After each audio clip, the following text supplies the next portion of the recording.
course, I was born and raised in San Francisco, but when I was younger, I went to an Irish Catholic school, and I really stood out like a sore thumb, and I felt so weird, you know? And I would take my hummus and pita sandwiches to school, and the kids would tease me, and they're like, what is that nasty beige stuff?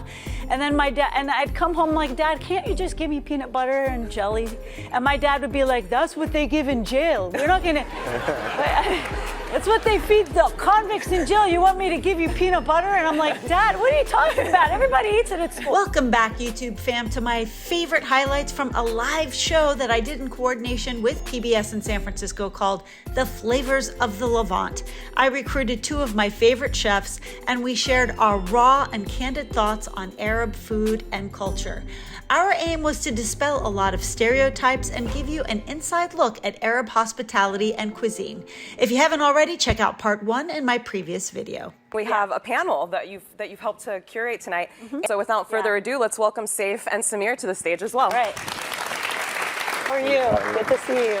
Good to see you, Sam. Good to see you too. Good to see you again. Go ahead and sit down. Good to see you. Good to see you. Yes, you as well. Go ahead and have a seat. Okay, well, welcome you two. Well, these two gentlemen here, their restaurants were nominated for our show as some of the best restaurants in the Bay Area. So I was their field producer, and I was able to go to their restaurants and had the opportunity to interview them for the show.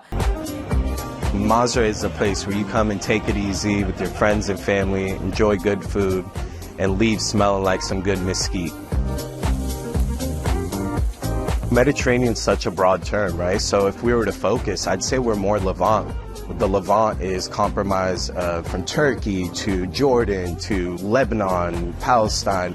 So we try to cater to both the street style and the traditional ways of cooking our food. The real hidden ingredient in that is the actual smokiness of the mesquite grill. The way we go about doing it is serving the food the way we would traditionally eat it. We have 12 different sides at our restaurant. Sometimes we get customers that are like, yeah, my 2 sides are potatoes and french fries. We understand that some people are not familiar with baba ganoush or tabbouleh. Yeah. And that's when my brother is like, all right, I'm gonna throw in one of our dips for you, just on the house. My parents are Palestinian and Jordanian. I wanted to make a point to identify as Arabic because I feel like our community feels like they have to hide their identity sometimes. So it was a good opportunity to let people know about the hospitality that we offer, the beautiful food that we have, and just to take pride in who we are. Beautiful brands, you know? What makes Beirima special is we don't have wraps because I wanted the food to be family style, from dips to salads to cheese to shakshuka. The rice and the relish we put on top of the hummus is a direct recipe from my mom.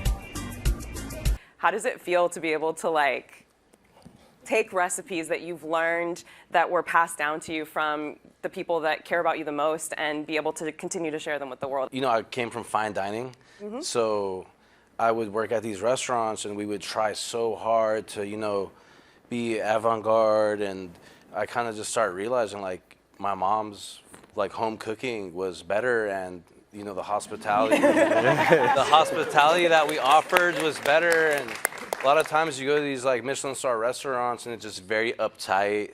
I wanted to start by really diving into the idea of flavors of the Levant. You know, what are we talking about when we're talking about the Levant? Well, I mean, the Levant goes back millennia, but I mean, it's the region of Jordan, Palestine, Syria, and Lebanon. Imagine the Levant as a massive geographical area with kitchens that interpret the cuisine in different ways, but they all share a common heritage. They all share a common heritage, but the Syrians might have more sophisticated spices, the addition of pomegranate molasses. The Lebanese will have more mezza, or little appetizers celebrating the produce and the citrus that was grown by the Phoenicians in their area. The Palestinians, you have the za'atar spice, the sumac, the olive oil from their olive orchards that's infused. And then you have the Jordanians, where you have the Bedouin communities that affect the cuisine, because the Bedouins really emphasize, you know, feasting and with a large amount of people, so they make giant dishes like mensef, which is what I mentioned earlier. But they all have a common thread beneath them. They'll all eat hummus, they'll all eat falafel. So if you want to imagine the Levant in that perspective, that's how I would describe it.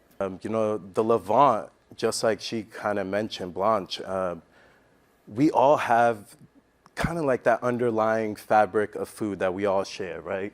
The Arabic salad, the hummus, the baba ganoush, you know, these things are like the basic of what we do. But you look at all the countries in the Levant and geographically what they have something like special about it. You know? What are some of the flavors that you all really love to work with? I don't know, you know, pomegranate molasses, lemon especially. I think lemon, olive oil we were talking about earlier as well.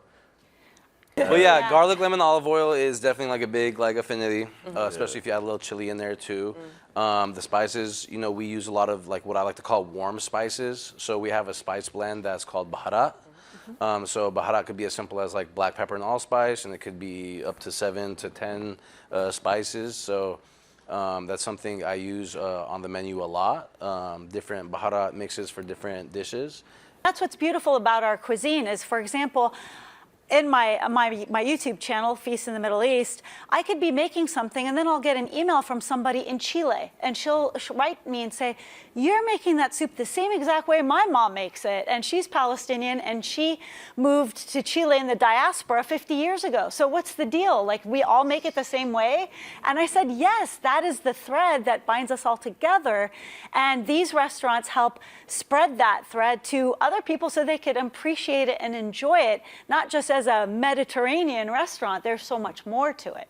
Yeah, I mean, I think that you mentioned kind of growing up, maybe feeling a sense of almost alienation. Absolutely. Can you talk more about that? Well, I mean, when you're growing up, especially growing up in now San Francisco is so culturally diverse. I was born and raised in San Francisco, but when I was younger, I went to an Irish Catholic school, and I really stood out like a sore thumb, and I felt so weird, you know. And I would take my hummus and pita sandwiches to school, and the kids would tease me, and they're like, "What is that nasty beige stuff?" And then my dad, and I'd come home like, "Dad, can't you just give me peanut butter and jelly?" And my dad would be like, "That's what they give in jail. We're not gonna." That's what they feed the convicts in jail. You want me to give you peanut butter? And I'm like, Dad, what are you talking about? Everybody eats it at school. But anyway, so as I got older, and then I started seeing the kids saying, oh yeah, I eat. They call it hummus. Hummus? How do they say it? Not hummus. They say it hummus. Hummus. And I'm like, I'm eating hummus. I'm like, what? And then I try it, and I'm like, what? That is not. I don't know where you got that from, but that is not hummus, you know? And so that's when I started getting this growing awareness that, no, we're not weird. We actually have something special to offer. People just haven't given us a chance yet. And so that's why I love food, because it's a way of communicating with people. It's a universal language. It brings people together. You can't fight when you're sharing bread together at a table, which I like. So, what do you hope that people come away with after this? Like, what's the desire and moving forward, especially during the times that we're going through, and how I personally hope that we all become more and more connected through listening to the types of stories that we've heard tonight, so that we can continue to realize how much we are the same versus different. Do you all have thoughts that you hope people take away with them? well, there's been an ongoing attempt to erase us, dehumanize us, stereotype us. We just want to show you we're just like you. We have something beautiful to offer, and we want to retain these traditions and share it with the world. And we want you to identify those traditions with us when you go into a restaurant and you taste these flavors, to understand the stories and the people behind it and the centuries that we bring to that dish, whether it's from the love that we have for each other, for our families, for our guests, and the hospitality that we love to exude to others. That's really what this is all about. And through the strengths and trials and tribulations that you've gone through, and the perseverance that we've talked about throughout the night, that you'll continue to be able to share those dishes.